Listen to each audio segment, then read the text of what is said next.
kind of do a tragically volunteered to do a kind of ask the CISO session. So Joe is a accomplished security professional, and he's going to kind of bring up a topic. Accomplished and then being a sort of he's loosely used terminology. Yeah, loosely used. Okay. Professional.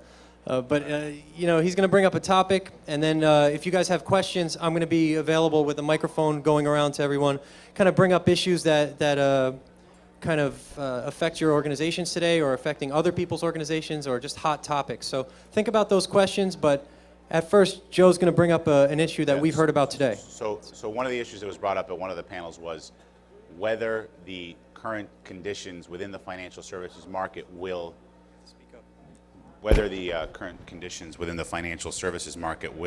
cause an increased security threat to those firms that are experiencing them. So based on my previous experience within the merger world, the world of mergers and acquisitions within financial services, my inclination would be that based on, the information that banks consider sensitive, the reality is, in a situation like the one we're in now, there's going to be an increased risk of data loss, specifically data leakage, and concerns around how to protect what banks consider to be proprietary, secret information. Now, that said, it's an interesting situation when an organization is declared bankruptcy. What does that mean in terms of protecting data, and who's benefiting from that effort? Can you talk a little bit about the specifics of where that risk comes from? Sure.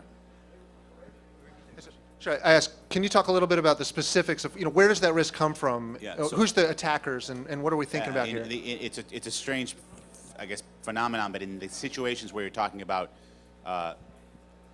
in these situations, there's no real attacker per se. It may just be employees acting at their own for their own benefit, with due cause, right? There's a reason for them to do that. Unfortunately, the organizations, the banks, or any employer their interests may no longer align with that of their employers, in some cases former employers. So you're seeing a lot of people walking out of buildings with boxes of materials.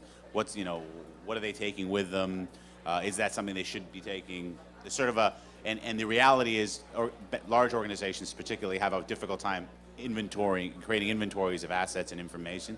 So oftentimes it's difficult to know till after the fact what exactly has been taken, and if there is any exposure as a result of that. Sure, and I think that this topic was brought up by someone who kind of sounded a little bit doomsday, and was saying, all these people are leaving or think they might get fired one day or laid off. Maybe they're building things into the code, or maybe they're building kind of some remote access type, reverse kind of access into the environment, or some backdoor. So that's something to think about. I think there's a potential for that. Anytime you have a very traumatic experience, it increases the chance of good people, good employees, doing not necessarily good things. It's hard to categorize it as hacking. I mean, because we think about that as in a negative context, and these things can be less intentionally negative. Copying your personal address book, though, may seem pretty benign to most of you, may to a banking organization, if you're a commercial banker who manages relationships for them, that may be what they consider, theft of information and proprietary information. So it really is how you categorize these things. And I know because I've seen banks respond. As an employee, I've been involved in situations where people were being accused of stealing, and there was lawsuits filed for just copying, address books and taking client rosters with them out of the bank, which they were their clients, so they had a right to do that, I would think. But it depends on your perspective, I guess, on the thing, right? So you got a question? Sure. I'm going to bring the mic. I guess another phenomenon is that the financial companies right now are scrambling to put up new images or new applications that address new markets, because they've been basically told to realign themselves in different ways. On cases, in my case, Lehman Brothers and Barclays merging, that's going to mean taking applications that are on either side and rebranding them, Right. possibly putting them in new environments Right. where unexposed threats now suddenly become relevant.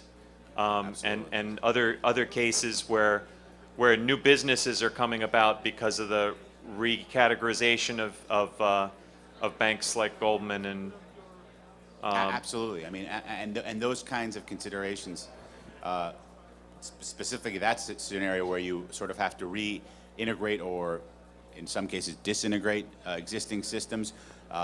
There needs to be considerable attention given to protecting the data that that you're either going to reuse or, in some cases, becomes legal. The data that you may be dealing with may become legal record in a hearing or something else. You really want to make sure that you protect the integrity of the data that you're dealing with.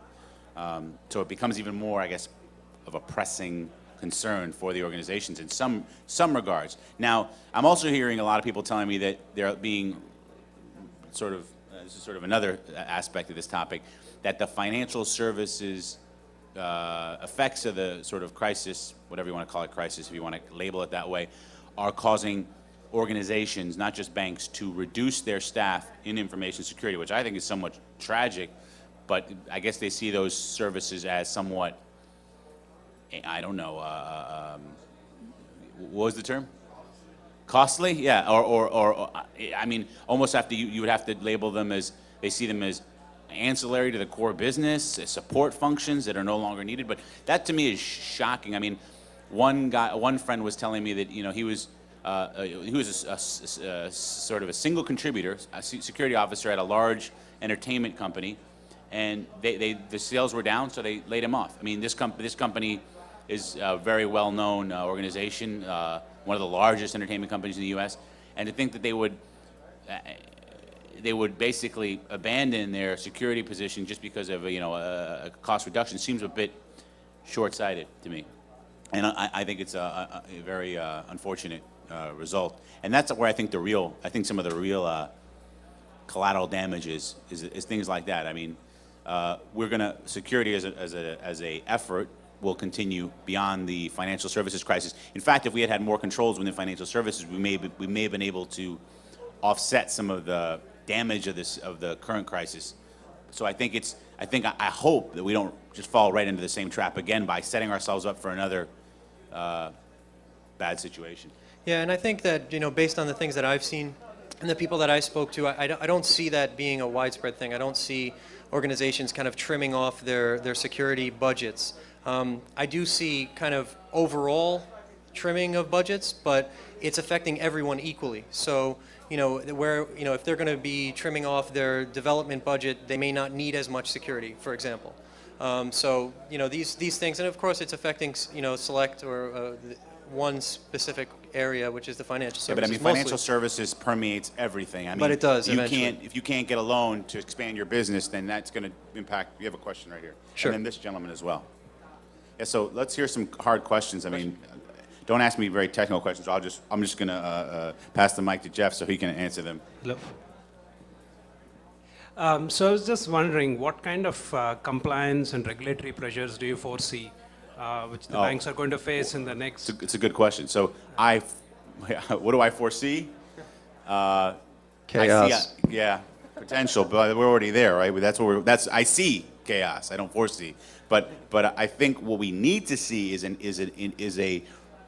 we will see. I know we will, because anytime the federal government puts up $700 billion of our tax dollars, we are going to require that they implement some real means of avoiding this from happening again. I mean, I would hope, and I know that they will. How effective they'll be, that remains to be seen. But I think we will see improved controls around the mortgage business and how it's been conducted. I know we will. Thanks. This is a side question, but it deals with the circumstances today. Have you heard of any bringing up of secondary authentication, because people are kind of getting tired of screen and keyloggers, other ways of fooling the banks, even with the alternative methods of showing odd characters. Pictures, site key, that kind of thing. But that's yeah. also being fooled. When Yeah, so basically my impression, and it's a great question, and I'm not, as technical as some of the developers in the room, but the way I see it is, if you have an operating system that's not trusted, which it isn't trusted, anything you enter into that operating system is compromised. So it doesn't matter if it's a one-time password or whatever. The fact is, the platform itself is compromised. And I know this from having dealt with the repercussions of failures of authentication systems. Both. I mean, I had an incident where OTP, token-based authentication, failed. I mean, they were able to, hackers were able to defeat a one-time password, which the bank had thought was impossible to do. But no, it's not impossible, because as long as the host is compromised, it doesn't matter if it's only 60 seconds. You've got 60 seconds to reuse that PIN, and they were able to do it within 60 seconds. So I think there is no anything you enter in a computer, you can consider it, that's a failed control. It's got to be a secondary system, something outside of the machine itself, cell phone based, out of band message, one-time passwords, probably a better approach. But then again, with the prevalence of new threats at the mobile computing level, then you got a whole new world of problems that you may need to deal with. So. There's all sorts of different ways to slice it. There could be a phone message that you receive with a one-time password. There's the text message. There was some developers developing a distro that was basically a bootable operating system that you would use to do your online banking. I don't think mom and pop is going. My mom's not going to. She can barely do online banking. She's not going to boot a Linux distro and start. Like imagine this. Imagine the calls you'd get from your mom. Like what you did what? Actually, my question was actually exactly to your comment here that we're all laughing about. But do you see in the future or near future customers wanting to have alternatives to the screen-only entry? They do. They want alternatives, but they want it to be completely easy to use. It's sort of seamless and integrated as possible. So they're very willing to. I think until they've actually experienced an event, they're less likely to go out of their way to incorporate new security measures in their lives, right? I'm just as guilty as anybody. I mean, I use Gmail, and I probably send, not intentionally, but I have probably sent personal information over Gmail that I wouldn't want publicized. But until it actually, until my email gets hacked, which will probably be hacked tomorrow after this, and I'm embarrassed and sort of, then I'll probably never, I'll sort of incorporate new standards and approaches into my life. But it's too convenient now for me not to. You know what I mean? Someone's got to make it inconvenient, and then I'll adopt it. And I think that's true for everybody. We all do things, that we would probably consider stupid, but it's really convenient. It's so convenient, right? So we take the chance. No one's going to come after me. I'm nobody, Right? Right, Steve? No, you're I'm somebody. You're right. somebody. Oh, You're thanks, definitely Steve. very important I feel right so now. warm and Most sort of yeah, thank you. Please stop looking at me like that.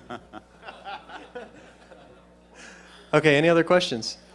It's a good opportunity to kind of ask current issues or anything that's facing you guys, Yeah, but challenges. I think it's really important to focus, given the financial services area incident right now, is that to really we need to. I mean, we're not necessarily responsible. Us in the room, I'm sure we all got. We looked at our mortgage contracts before we signed them, and we made sure we weren't getting, fixed 5-year with a floating arm. That's most people don't do that, but the banks need to be responsible about their lending practices, and the individuals that are assuming responsibilities for these liabilities need to be responsible when they take on that liability. It's both. It has to be both, and there needs to be a government organization that makes sure that people are playing by the rules. And I think we were lacking that. I think, and now we're paying for it. And I think it's gonna require a reassessment of lending practices. Now, how does that play into application security? Is there a tie to it? I'm not necessarily completely aware of it, but perhaps I'm sure Jeff, would go ahead. Yeah, you got a mic? Oh, go ahead. Yeah, hi.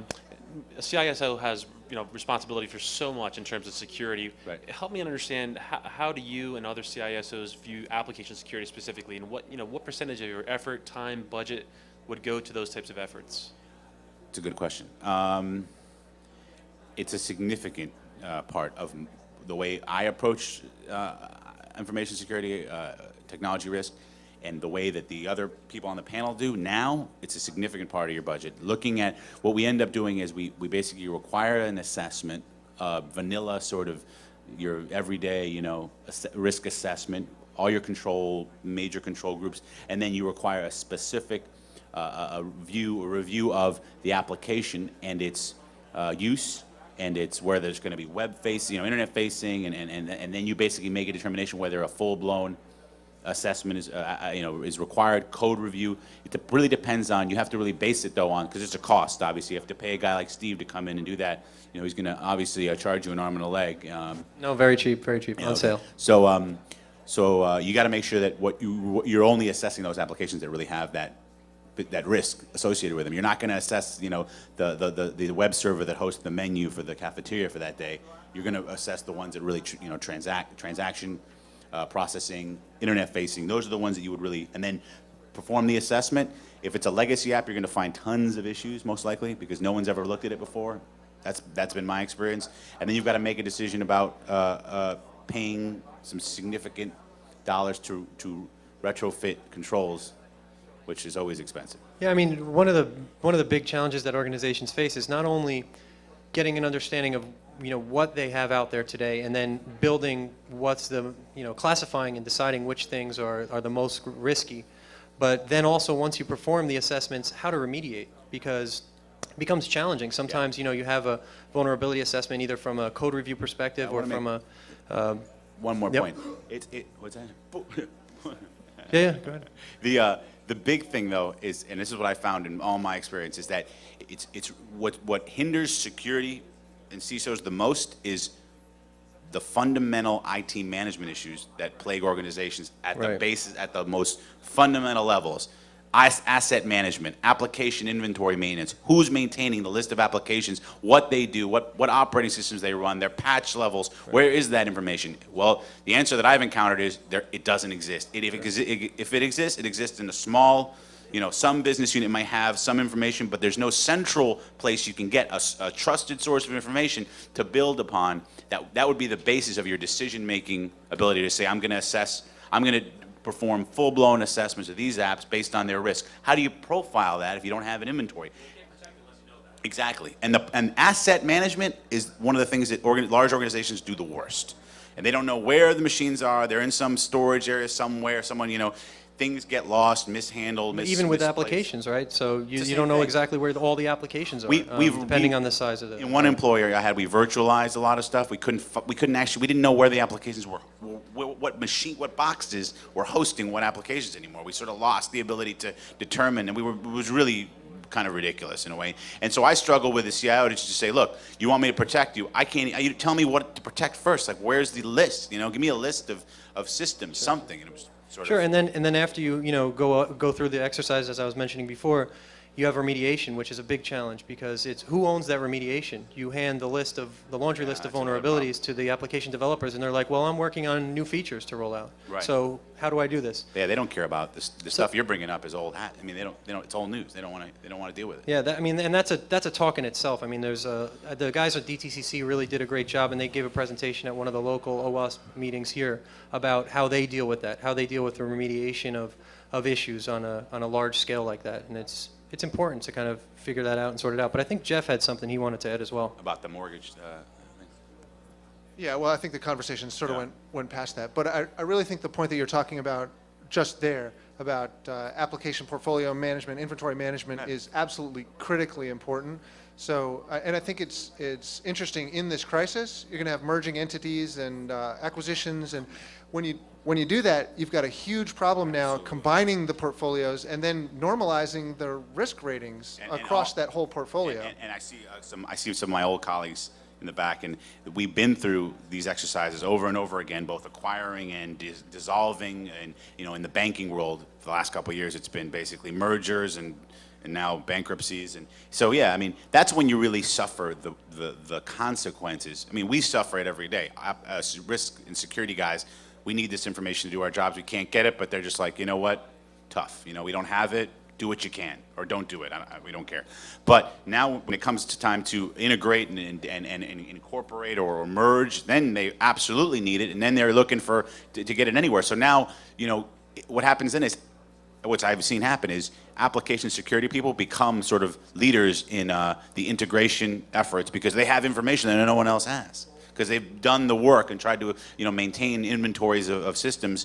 So I've seen security people become sort of, you know, integration program leaders. And it's like, well, you know, what is the common aspect? And is that they have information that, you know, they have the ability to actually, you know, provide data that no one else can. So the similarity that I see between the sort of financial meltdown and the application security situation that we're in is, at their core, they both have to do with bad risk understanding, bad estimation of risk, That's a right? really good way So to I'd look like at to it. get your thoughts on, you know, well, which is more crazy, giving loans to people who can't pay back the money, or the kinds of risks that we're taking with our applications, like deploying critical financial applications with no input validation? And where's the breakdown? Like, something's going haywire in our financial organizations, and I'm trying to get a handle on it. So it's a very good analogy, actually, and I'm glad you. It would take someone of your experience to actually come up with an analogy, because I wouldn't have been able to. But I think the analogy is absolutely right.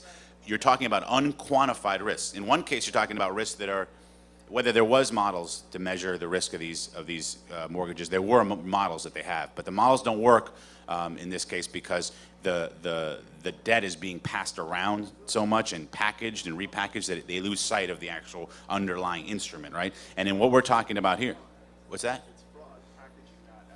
It's not fraud. It's not fraud. It's legal. So that's the problem. It's completely not fraud. If it were fraud, we'd be in a better situation, because then we could say, you know, that what they did was illegal. But what they did was legal. It's just there's so many people involved in a transaction that in the end, no one's holding the liability. That's the problem.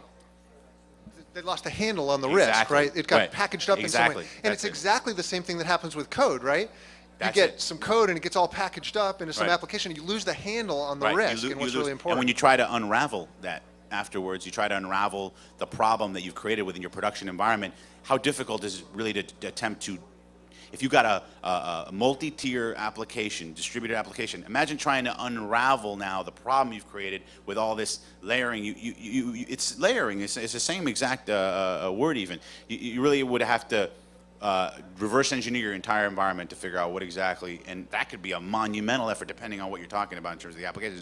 So it's a very, in some cases, very similar. It's all about responsibility in the end, right? Ownership and responsibility. Someone has to be responsible for doing the right thing. In this case, the business people that want to innovate, want to add value, want to, you know, roll out new and cool applications, they have to be held responsible for any additional, say, side effects to their applications, and be accountable to those things. I mean, that's really where the responsibility has to be with the business. When we try to remove it and say, personally, you know, like you're the IT security guy, you're a separate group within IT, you're responsible for securing applications. I'm not responsible. I'm responsible for trying to instill the best practice and trying to motivate and incentivize people to do the right thing. But in the end, I'm not going to win a battle, as Jim Roth said. Vanessa have, you know, so he said you need to wear a Kevlar vest when you go to the business and tell them they're not going to roll out their application, because you're not going to win that fight. You're going to have the shortest CISO tenure of anybody in the history of CISOs, which if you look at the CISOs in the banks, they last like, average I think is 6 months. So they come and go quicker than, So I wanted to follow up on that. So it seems to me like there's the businesses are making bad risk decisions, and I got to put the blame on some kind of visibility problem, right? Like, and I think that's where we have to take the responsibility in our, you know, the people in this room. When we find a risk, we've got to explain it to the business people so that they can make a smart decision, because right now they're making insane decisions about application security risk. risks. And you said to me earlier, you think the problem's getting worse? It's not getting any better? I think that you're right. My concern is, where's the incentive to the developer What's the incentive for the developer to find security flaws, whatever you want to call it, errors in the code? I mean, that's if there they may can not say be- it works, it does what you want it to do. It just does it in a really bad way. Like it does it in a terribly insecure way. But you don't need to know that right now because all you care about is when you enter your transaction, it gets processed and you get the results that you want. You get your confirmation, right? Well, sure. I mean, from the same perspective, I think when I take a look at the companies that we do business with, being financial institutions, and I look at where they are from a security perspective today, and compare that to where they were 3, 4, 5 years ago, I think there's been an improvement. There's been a good improvement. I guess my concern is that at the core of these banks, there's still a lot of legacy systems that really are not Sure. being necessarily reviewed, and they're still they're being redeployed, and in some cases, they may change the platform, they virtualize, but it's still the same old legacy. And then you end up application. with things like the Rogue Trader incident, for example. Exactly. So And that's a perfect example. Role-based access control, which everyone's sort of bored to death of that now because it's been talked about so much. Still, and Cuthbert mentioned in his discussion, implementing good roles and role-based access control is still a major problem. I mean, and if you think it's a major problem in new applications, what about all those old ones that you're still relying on to conduct most of your transactions? At the end of the day, you're still going to touch those legacy systems that those large banks deployed 20 years ago with no role-based access control, and then you're dealing with one guy who has, middle office or back office access who can basically bypass your entire set of controls just by going into a system that was never designed to do the kind of or implement the kind of controls that you need. So the problem is I think almost endemic to the type of structure we've created. No more or less so than the endemic problems we have within the networking protocols that we all use every day that also were not designed for the security that we need them to have. I mean, it's the same struggle. We keep layering more and more complexity and adding more front ends, more basically front end applications, but the back end is still a mess. That's just my view. No, and I've heard. But the good news is we're all going to be employed for a very long time. So it's another way to look at it. The positive side of the discussion. It's a mess, but we're here to clean it up, right? So. No, and I've heard the term. People may have heard of it as well. Perimeterization. That's something you try to say that. Deperimeterization, right? So it's kind of where you have like the M&M thing, where you have the hard shell on the outside and the soft, chewy stuff on the inside. It's that's the way a lot of organizations are handling security today, and I think that's an topic outdated. That's a completely outdated model in terms of. I mean, that's sure. That's I know what you're talking about. Right. It's a complete. I agree. Most organizations set up their infrastructure that way, but it doesn't work that well, and I think a lot of organizations are kind of raising awareness around that, and they're spending time on kind of securing the internals as well. I guess the problem really comes down to you're going to have to trust somebody, and it's when you establish trust, at what level? Do you know what kind of trust? Is it just like all or nothing? Is it like I trust you? Is it yes or no? Is it like it can't be just yes or no. It has to be more than that. There has to be levels of trust, going back to sort of the fundamental security principles, levels of trust, and you've got to know exactly what that trust is. It's not implicit. It can't be implicit trust. It has to be defined in some way. And if you can't define it, you have a problem. That's pretty much where that discussion begins and ends. Sure. So if there's any other questions, we're going to wrap up in a minute or two. So if you want to ask a question, just raise your hand. Sure. Yeah, real quick. Your security in your data is only as good as whoever you interface with, and you have data feeds. What do you do about the questionable security of your trading partner, or where you do wire transfers to or from? That's a great question. How do you, right, it's basically when you're dealing with third parties, how do you pass that responsibility to them? I was having a discussion with another fellow bank guy about this. Basically, what I think needs to happen, something he mentioned to me, but I think it's a good idea, is banks and probably a lot of other companies need to come up with, and Jeff has done some work in this area, required language that needs to be embedded in contracts that dictates terms of service, both, there we go, exactly, here we go. Exactly. So this is one of the things the out there. contract, blueprint contract that Jeff came up with. Who Jeff is a lawyer, by the way, so I'm sure it's it'll pass the mustard in court.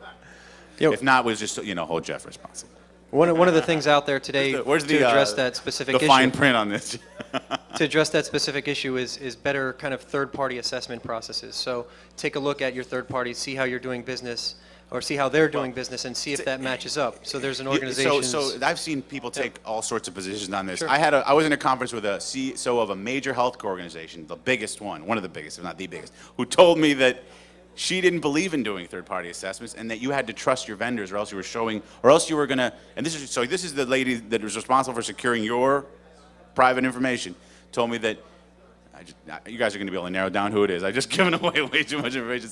So basically that we don't. She didn't believe in it's a different country. She didn't believe in Canada in doing third-party assessments because it showed bad intentions or a mistrust of the vendors.